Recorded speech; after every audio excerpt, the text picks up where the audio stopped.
magaalada Gaza. magaalada Gaza waxaa ka jira maantay maxaabiistii Yahuudda ahayd ayaa la sii daynayaa. marka ugu horeysa warbaahintu waxay sheegeen in la sii daayay 7 maxbuus in lagu wareejiyay hay-adda laanqeyrta cas ee caalamiga ah ICRC ayaa lagu wareejiyay.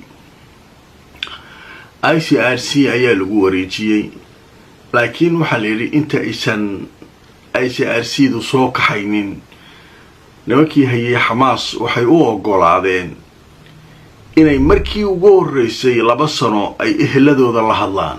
telefoonna loo dhiibay 7 waa markaas 7 la sii daynaya ehladooda inay la hadlaan. kadibna waxaa gacanta loo geliyay hay-adda ICRC ayaa loo dhiibay.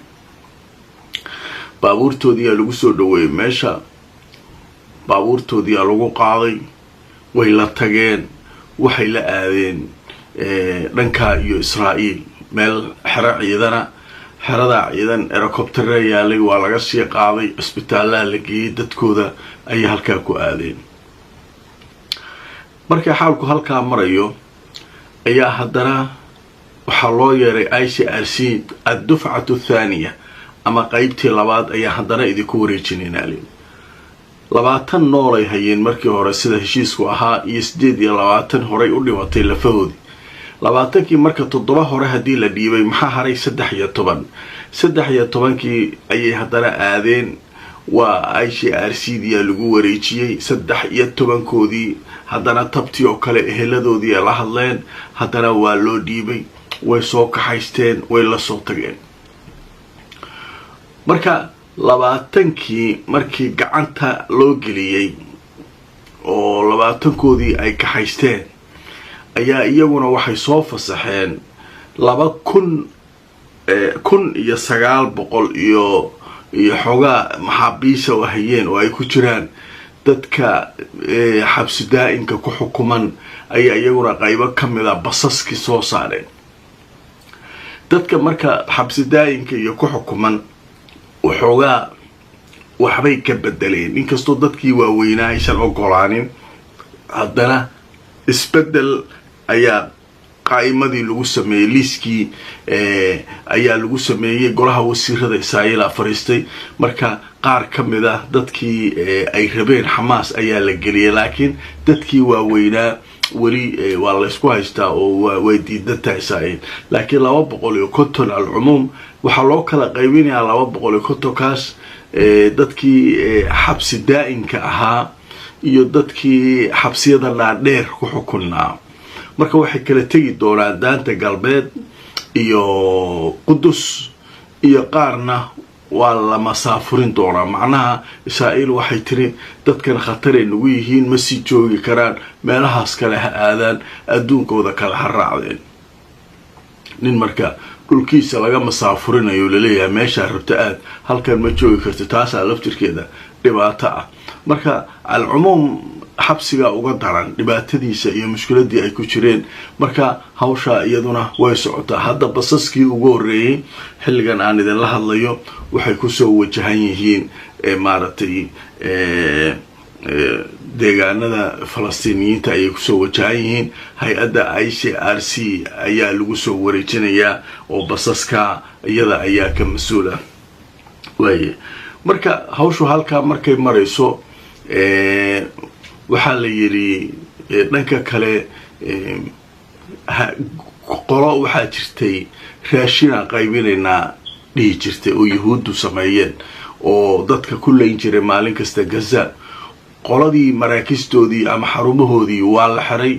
hay-adihii UN-ka ayaa hadda iyo hay-adihii hore ka shaqayn jiray ayaa gargaarkii marka waxaa la yiri iyaga ayaa gelinaya, iyaga ayaa maaragtay hawsha sidaa u sameynaya. dhanka kale midowga Yurub waxay iyaguna sheegeen inay diyaar u yihiin shaqadii macbar Rafax oo hore loogu heshiiyay inay iyaga maamulaan maaragtay xuduudka Masar iyo Gaza. wakiila iyaga ka socda in hawsha iyaduna iyaga iyo Falastiiniyiintu hawsha isla wadi doonaan oo shaqada halka ay ka socon doonto. marka qaybtaas halkaas waaye. dhanka kale marka madaxweynaha Mareykanka ayaa waxaa la sheegay inuu isaguna gaaray Tel Aviv. diyaaradiisa markay soo degtay ayaa garoonka waxaa lagu arkay fantasiyo iyo soo dhaweyn iyo qolooyin dabaal degayo calamo wata ayaa meeshii markaa iyaguna isugu soo baxay oo halkaa u yimid. madaxweynaha ayaa waxaa airportka markaa ku sugayay intii diyaaradiisu ka joogsanaysay wafdi ballaaran oo madaxdii Israa'iil ah oo aan kala harin, hadday tahay ra'iisul wasaaraha, hadday tahay madaxweynaha Israa'iil, golihii wasiirada qaybo kamida, marti sharaf kale. waxaa soo kale halkaa joogay safiirka dowladda Mareykanka u fadhiya Israa'iil. Donald Trump ayaa markii dambe isaguna waxa uu ka soo degay diyaaradda ayuu ka soo degay, kadibna waxa uu gacan qaaday madaxdii airportka u joogtay. marka waxaa markaa uu aadayaa marka uu hawsha dhameeyo si toos ah wuxuu u tagi doonaa aqalka baarlamaanka Israa'iil ee la yiraahdo kaniisadka ayuu tagi doonaa.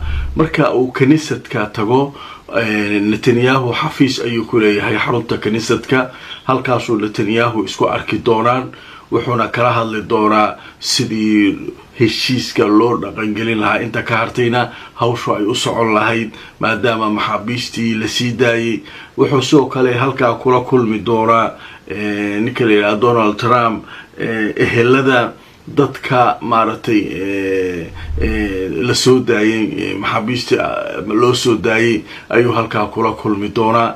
kadibna wuxuu khudbad u jeedin doonaa baarlamaanka, wuxuu u jeedin doonaa Israa'iil ee la yiraahdo kaniisadka.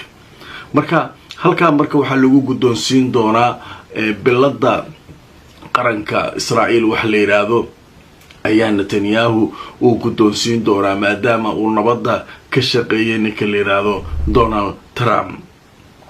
markuu intaa sameeyo marka Trump maxaa dhici doona, muxuu kaloo samayn doonaa maadaama shaqadii socoto. maxaabiistii intii nooleed la sii daayay 20 ayay sii daayeen nimankan Hamas iyo muqaawamada kale, kuwii lafahan hawshoodii ayaa iyaguna lagu jiraa. markuu intaa sameeyo muxuu samayn doonaa? intaa markuu joogo oo baarlamaanka la hadlo oo biladii la guddoonsiiyo, waxa kale ee ku xiga ayaanu geli doonaa xayisiinta kadib. majaashahay barashada qur-aanka kariimka iyo culumta shareecada hab casri ah online ah adigoo jooga gurigaaga ama goobtaada shaqada. markaas Daaru Taqwa waxa kugu baraya qur-aanka hab casri ah online ah. maadooyinka ka baran karto waxa kamid ah qur-aanka kariimka, higaada, luqadda carabiga iyo culumta shareecada. isdiiwaangelintu way socotaa, fadlan hore u gaadh. waxay faahfaahin kala xidhiidh nambarada shaashada kaaga muuqda. hamogaadin dugsiga markaas Daaru Taqwa. sharikadda Imara Luxury Homes waa sharikad guryaha casriga ka dhista magaalada Nairobi ee dalka Kenya. haddana waxa ay ka wadaa dhismaha loo yaqaan The View, xaafadda Backlands, jidka 6th Avenue, City Park. dhismaha The View waxa uu leeyahay adeeg kasta oo asaasi ah, waxaana uu ka kooban yahay sida 2 qol, 3 qol, 4 qol iyo waliba qolkii shaqaalaha, iyo 4 qol oo ah 2 dabaq oo isdul saaran. waa nooca loo yaqaano duplex. haddaba imika waxa socda barnaamijka sharikadu ay u bixisay 90 days promotional, kaasoo la magac baxay hoyga waa muhiime hanti yeelo. kala xidhiir telefoonada kulanti wanaagsan asxaabi, meel kastoo aad joogtaan kusoo dhawaada barnaamijkeeni subaxnimo. saaki waa Isniin, waxaynu maraynaa qaybihii ugu dambeeyay barnaamijka.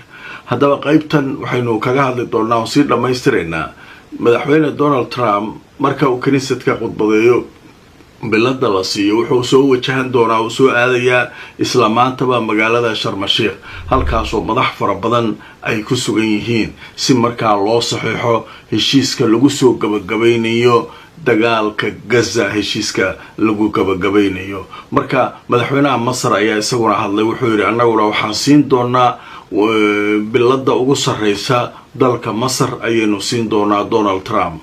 waxaa soo kale halkaasii tagay madax fara badan oo uu ka mid yahay ra'iisul wasaaraha waddanka Britain, waxaana uu sheegay in dowladda Britain ay ku deeqayso lacag gaaraysa 27 milyan oo dollar adeegyadii sidii loo soo celin lahaa kaabayaashii biyaha waxyaabaha ugu horeeya daruuriyaadka ee laga qabanayo nolosha bini aadamka Gaza in dowladda Britain ay markaa qayb ka qaadan doonto. waxaa sidoo kale uu sheegay Keir Starmer ninka la yiraahdo oo Britain ra'iisul wasaaraha ka ah inay Britain diyaar u tahay qaybaha dambe ee wada hadallada dhiman inay markaa ay ka qayb qaadan doonaan oo markaa ay diyaar u yihiin. waxaa sidoo kale halkaa ku sugan madaxweynaha waddanka Faransiiska Macron, madax fara badan ayaa iyagu halkaa markaa isugu tagay. markuu madaxweyne Trump halkaa tago ayaa heshiis taariikhi ah halkaa iyana lagu saxiixi doonaa.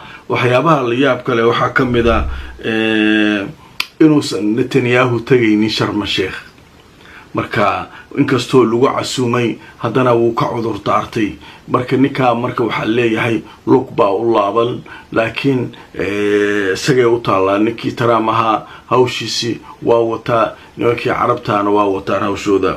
dhanka kale ra'iisul wasaaraha Qatar oo waraysi siiyay warbaahinta Mareykanka saacadii la soo dhaafay ayaa wuxuu sheegay in wada hadallada hadda la joojiyay oo la hakiyay. macnaha hawshan markay dhamaato ayaa si fiican waxa loogu gudbi doonaa qaybta kale wada hadallada. marka maadaama hadda dhinacyadu aanay diyaar ahayn uu yiri oo hawshan kale maxaabiista iyo waxa kan ay ku mashquulsan yihiin